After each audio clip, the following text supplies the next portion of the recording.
आपसे सवाल यह है कि अपोजिशन कल एक बड़ा पावर शो जो है वो करने जा रही है, जिसको अगर नून लीग का पावर शो कहा जाए तो गालिबन ज़्यादा मुनासिब होगा, बट इसमें तमाम 11 की 11 इत्तेहादी जमातें इसका हिस्सा हैं और इस को करने जा रही है। ये बताइए सर कि आपको ये जलसा, ये तहरीक कितनी कामयाब होती दिखाई दे रही है? ये अवाम पे मुनसर होगा जी कि अवाम आना चाहते हैं या नहीं आना चाहते उनके साथ, कि अवाम महंगाई के हाथों तंग हैं या नहीं है, क्या अवाम मौजूदा हुकूमत की गवर्नेंस को अच्छा समझते हैं या नहीं समझते हैं। ये तो अवाम पे मुनसर होगा ना। सियासी पार्टियों ने सिर्फ कॉल दे दी है, जी उन्होंने कॉल दे दी है और वो कॉल आपके 11 पार्टियां हैं और सब वहाँ पे इकट्ठी हो रही हैं, तो लेकिन मुनसर तो अवाम पे होगा ना कि वो आते हैं या नहीं आते। अच्छा सर, वैसे जो आपने महंगाई का जिक्र किया, कल हमने एक रोड शो किया, सड़कों पर गए, अनारकली बाज़ार गए, वहाँ जाके लोगों से हमने बातचीत की, इर्द गिर्द भी हमने कुछ जगहों पर लोगों से गुफ्तगू की। महंगाई को लेके मेजॉरिटी ऑफ पीपल बहुत ज़्यादा परेशान है। अब इसका जब ये सारा मुद्दा उठा के हम हुकूमत के आगे उनके रिप्रेजेंटेटिव्स के आगे रखते हैं, वो ये कहते हैं कि ये दुरुस्त है बात, लेकिन इसके ज़िम्मेदार भाई हम नहीं हैं। इससे पहले जो गवर्नमेंट्स गुजर चुकी हैं वो इसकी ज़िम्मेदार है। इतने महंगे उन्होंने कर्जे लिए, ऐसी उन्होंने पॉलिसीज़ बनाई। अब आप आम बंदा इसमें सर जाए तो कहाँ जाए? उसके पास तो शायद इस जलसे में जाने के भी पैसे ना हो। क्या आप मुझे 2 मिनट देंगे अब इस सवाल का जवाब देने? ज़रूर सर, ज़रूर, प्लीज़। ये जो अंडे 200 रुपए दर्जन मिल रहे हैं, क्या मुर्गियों से मुआहदा पिछली हुकूमत कर गई थी? नहीं, जवाब देना मुझे आप। सर ये ठीक कह रहे हैं आप। ये जो बिजली का 82 पैसे फी यूनिट अब बढ़ाए हैं, ये पिछली हुकूमत कह गई थी कि हमने इस साल की इस महीने की इस तारीख को 82 पैसे बढ़ाने हैं। कुछ दस्तखत किए थे उन्होंने किसी के साथ?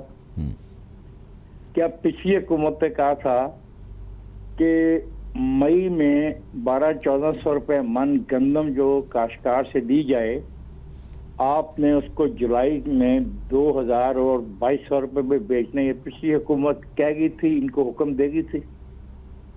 पिछली हुकूमत क्या कह गई थी कि कॉटन की जो प्रोडक्शन है वो तबाह हो रही है, इसको तबाह ही होने देना है, इसको बेहतर नहीं करना। क्या पिछली हुकूमत कह गई थी कि चीनी की कीमत अगर बढ़ जाए तो फिर आप उसके ऊपर एक कमीशन बना देना, और फिर जब कमीशन की रिपोर्ट आ जाए तो फिर उसको पता नहीं कि किसके हवाले कर देना, और फिर उस शुगर की कीमत को 100 रुपए तक पहुंचा देना। ये भी मेरे ख्याल है पिछली हुकूमत के कर्जे लेने की बिना पर शुगर की कीमत बढ़ गई है। पिछली हुकूमत की गलत माली पॉलिसियों की बिना के ऊपर दालों की कीमत बढ़ गई है। पिछली हुकूमत की गलत पॉलिसियों की बिना पे 2 साल से गवर्नेंस नाम की कोई चीज नजर ही नहीं आती। पिछली हुकूमत की बेईमानी, करप्शन, चोरी, मनी लॉन्ड्रिंग, रिश्वत की बिना पर इतनी खराबी पैदा हो गई है कि आज अपना लोगों को बेरोजगारी मिल गई है। खुदा का हम खौफ करें यार। ये पिछली हुकूमतों का रोना कब तक रोते रहेंगे? हम कब तक माजी में रहेंगे? सर इस पे बयानिया ये है हुकूमत का, वो ये कहते हैं कि पिछली गवर्नमेंट ने लोन लिए और हैवी परसेंटेजेस पे उन्होंने लोन लिए। उन लोन्स को इनको पता नहीं था? किनको? इनको अपना पीटीआई वालों को। इनको बिल्कुल पता है, वो यही कह रहे हैं कि उन्होंने पिछली हुकूमतों ने जब इनको पता था और हुकूमत ले रहे थे तो कोई तो मंसूबा होगा इनके पास। वो मंसूबा कहाँ है? नहीं, देखो ना, आप पता नहीं किस ओहदे में, मुझे नहीं पता, आपको एक बड़ा ओहदा मिल रहा हो तो उस बड़े ओहदे को हासिल करने के लिए कुछ होमवर्क करोगे या नहीं करोगे? कि बड़ा ओहदा ले लोगे किसी की सिफारिश पे, होमवर्क किया नहीं होगा, नतीजा होगा जब बड़ा ओहदा लेके नए दफ्तर में जाओगे तो 2-4 दिन लोग तो तुम्हारे से बड़े मुतासर रहेंगे क्योंकि तुम्हारी सिफारिश बड़ी तगड़ी थी। लेकिन फिर लोग तुमसे कहेंगे यार ये कागज पढ़ो, ये तर्जुमा करो, ये खबर का मकसद में बताओ, ये मुल्क नक्शे में ढूंढ के दो कहाँ पे है। लोग नहीं पूछेंगे आपसे, तो फिर क्या करेंगे आप? ठीक है। अच्छा सर, ये बताएं कि ये सारी चीज़ें एक तरफ, दूसरी तरफ अब ये जो अपोजिशन का इत्तेहाद है और इसके बाद जो ये जलसे जुलूस हो रहे हैं, गवर्नमेंट का ये भी बयानिया है, ज़ाहिर है वो शायद इस बयानी के अलावा कुछ और बयानियाँ दे भी ना पाए, लेकिन इस बयानी में सदाकत एक जगह स्टैंड ज़रूर करती है। वो ये कहते हैं कि भाई आप वापस आएँ, पाकिस्तान आएँ, मियां नवाज शरीफ की तरफ इशारा करते हैं, वापस आके इन्हीं लोगों में रह के आप सियासत करें, अदालतों का ये सामना कौन है करें। ये फैसला करने वाले? एक आदमी जहाँ चाय बैठ के सियासत करे, ये कहीं लिखा हुआ है? आज जो मज़का खेज इजाजतनामा उनको दिया गया है, मेरे दोस्त आप सहाफ़ी हो, जी आप उसको उसकी कॉपी जरूर संभाल के रखना ना।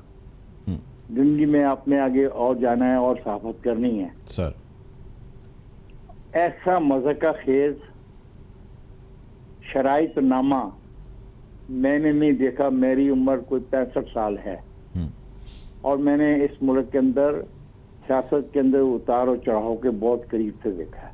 हम्म, ये किस किस्म की पॉलिटिक्स करना चाह रहे हैं भाई? वो नवाज शरीफ जहां मर्जी बैठ के पॉलिटिक्स करे।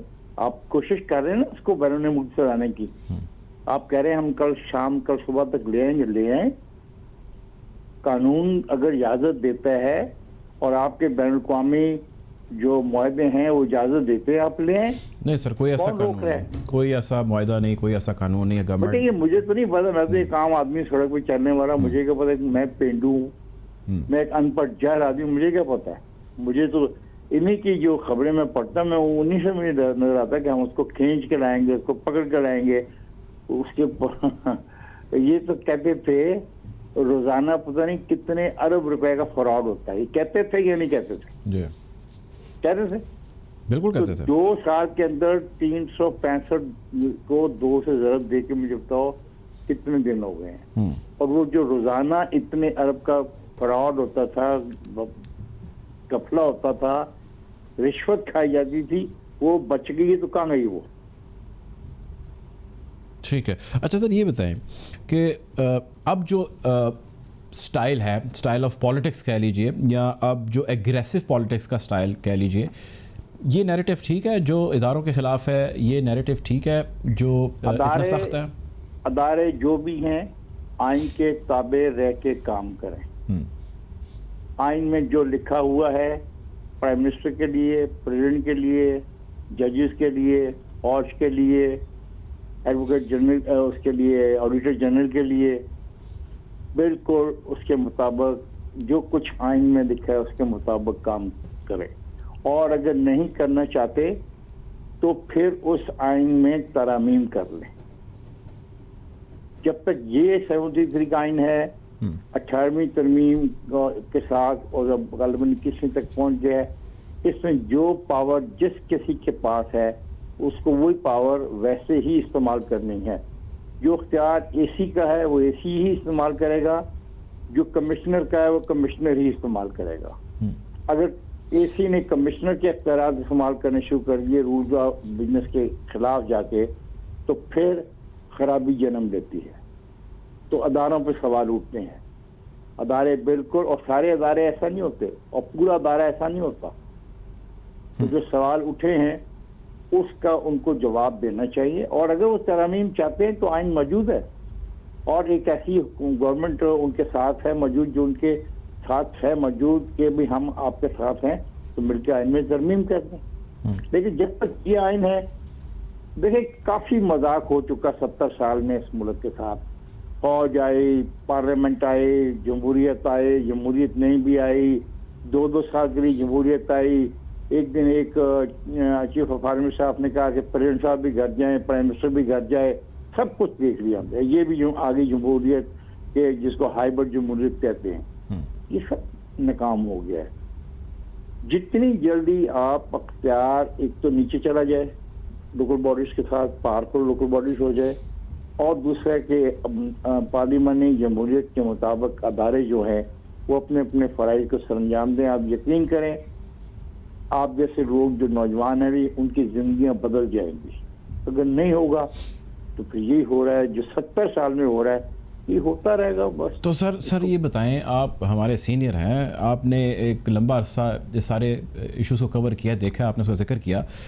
ये होगा कैसे, ये करेगा कौन? हम तो ज़ाहिर हुक्मरानों से उम्मीद लगाते हैं, हम आवाम का हिस्सा हम करेंगे, पार्लियामेंट करेगी। ये तो झगड़ा है क्या? एक बात कही जाती है कि नवाज शरीफ हर फौजी के साथ क्यों खड्डा करता है। कहा जाता ना, अभी सुनते हो? जी बिल्कुल कहा जाता है, जितने आए उनके साथ सबके साथ प्रॉब्लम हुआ तो सवाल है क्या वजह, पागल है?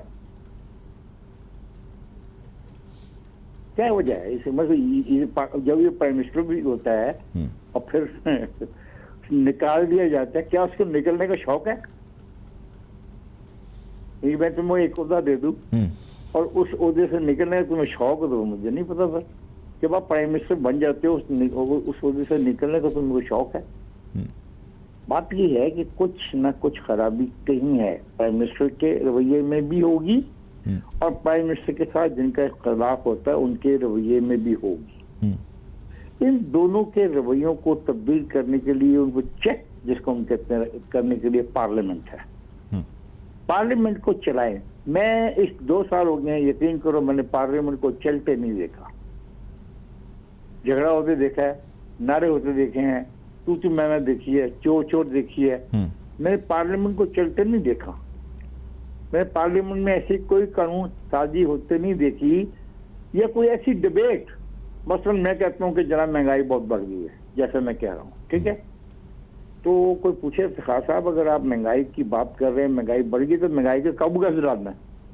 तो मैं कहूँ जी इसका तरीका ये है कि हमें अगले साल ज्यादा गंदम पैदा करनी चाहिए, ज्यादा चीनी, हमें ज्यादा गन्ना पैदा करना चाहिए, हमें ज्यादा कपास पैदा करनी चाहिए ताकि हम बाहर से कपास ना मंगवाएं और पैसे हम खर्चा। देखो हमने जो गंदम बाहर से मंगवाई है, पैसे दिए तो बाहर से मंगवाइए ना, कि चीनी बाहर से मंगवा रहे, पैसे दे के मंगवा रहे हैं। और जो कपास है, जो हमारी जो मिले हैं जहाँ पे धागा बनता है, कपड़ा बुना जाता है, उसके लिए जो बाहर से मंगवाई, पैसा खर्च रहे हैं ना। तो मैं कहूँगा नहीं जनाब, हम ऐसे करते हैं कि इनकी तीनों की नई वैरायटीज खरीद के लेके आते हैं, नए सीड लगाते हैं और ज्यादा रकबे को काश्त करते हैं, रहते ज्यादा देते हैं। एक आदमी कहेगा खास साहब नहीं, ऐसी बात नहीं, आप गलत कह रहे हैं। हमारा ख्याल है कि हमें गन्ने का रकबा कम करना चाहिए, गन्ना ज्यादा पानी पीता है, हमें ऐसी फसल लगानी चाहिए जो पानी उतना ही पिए लेकिन एक की बजाय 3 फसलें हो। अब एक डिबेट होगी ना शुरू, ये डिबेट जिस दिन जन्म लेगी पाकिस्तान के अंदर, हम आगे जाएंगे। अच्छा सर, ये नहीं आपका जो नैरेटिव है, इस नैरेटिव में तो फिर ऑपोजिशन भी फॉल करती है। आप ये बताइए, ऑपोजिशन ने अपना रोल ठीक प्ले किया है क्या as part of being? No, मैंने पार्लियामेंट की बात की। जी जी पार्लियामेंट दोनों का रोल क्या है? दोनों के रोल मेरे समझ से बाहर है। मैं एक आम आदमी हूँ, इतना पढ़ा लिखा नहीं हूँ। मैं कहता हूँ कि भाई मैं जब तब्दीली चाहता हूँ, मैं जब तब्दीली की बात करता हूँ, तो मैं ये तो बताऊं कि मैं कहता हूँ ये गिलास गलत बना हुआ है। कह रहे हैं जी बहुत अच्छी बात है इफ्तिखार साहब, गिलास गलत बना हुआ है। आप कैसा गिलास चाहते हैं इफ्तिखार साहब? मैं बताऊंगा जी, मुझे इतने साइज का, इतने तंदे का, इतने वजन का, इतने पानी लेने वाले के गिलास की जरूरत है। फिर बहस होगी कि क्या हमारे पास इतना खाम शीशा है, क्या हम इतना पैसा खर्च कर सकते हैं उस गिलास बनाने पे? ये डिबेट होगी ना। जी बिल्कुल। जब तक बेटे डिबेट नहीं करोगे, याद रखना जिंदगी में, ये यू आर ए जर्नलिस्ट, सवाल से जब आप सवाल पैदा करते हो, अगर बदलिटीज पर सवाल मबनी नहीं है, सवाल से ही चीजें हल होती हैं। तो सर सवाल जो झगड़ा शुरू होने वाला ना, अल्लाह रहम करे, कल मेरा एक सवाल, आखिरकार ये टेबल पर जाके तय होगा। आप मेरा यही सवाल था कि यानी अब जो ऑपोजिशन कर रही है, मैं जो आपकी बात से नरेट कर रहा हूँ, ऑपोजिशन भी आज जो तय कर चुकी है कि जी कल पहला जलसा होगा, ऑपोजिशन भी गलत कर रही है। फिर देखो, ऑपोजिशन के लिए गलत करने का मसला इसलिए नहीं है कि ऑपोजिशन को, जैसे मैंने आपको पहले ये कहा कि ऑपोजिशन ने कोशिश की है 2 साल में भी डायलॉग हो। साफ बात है, जब 370 हिंदुस्तान ने भगा दी तब भी इस मुल्क में डायलॉग नहीं हुआ। हालांकि वो एक ऐसा मौका था जो नेशनल हमारा मौका था, डायलॉग होना चाहिए।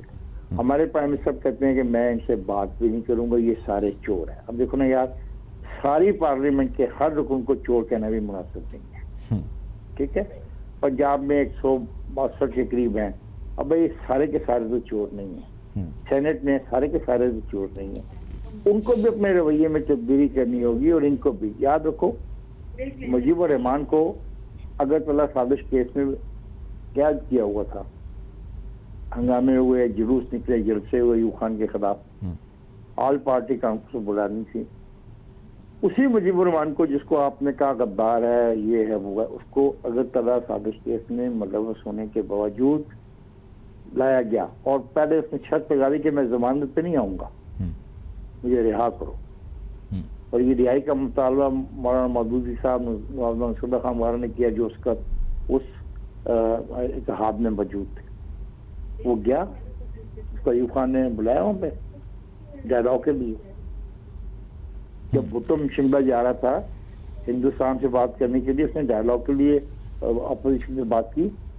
खुद वफार लिए भुट्टो पिछड़े गया मौलाना मौदूदी से बात करने पीएनए की तहरीक के दौरान, खुद एक गाड़ी में गया। देखो, डायलॉग के बगैर पार्लियामेंट जमहूरियत या कोई जमहूरियत या कोई निज़ाम नहीं चल सकता।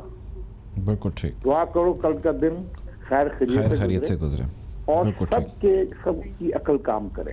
बहुत शुक्रिया जी, बहुत शुक्रिया सर, आपका पॉइंट आ गया हमारे साथ।